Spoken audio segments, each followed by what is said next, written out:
How to fix this Facebook account is not eligible for setting your Shopify. So here you'll have to do is first of all go to the market section in your Shopify, make sure you're logged in, and then here make sure you create a market that is linked to your correct business Facebook profile. So make sure you do that, and that might fix your issue. If that doesn't still do, simply go to the search bar, search for Facebook.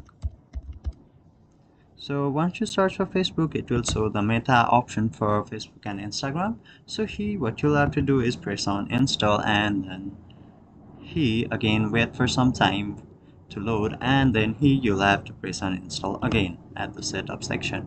So once you've installed it, it will require you to connect your account to the correct your business profile. So make sure you connect it to your correct business profile and not your personal Facebook profile.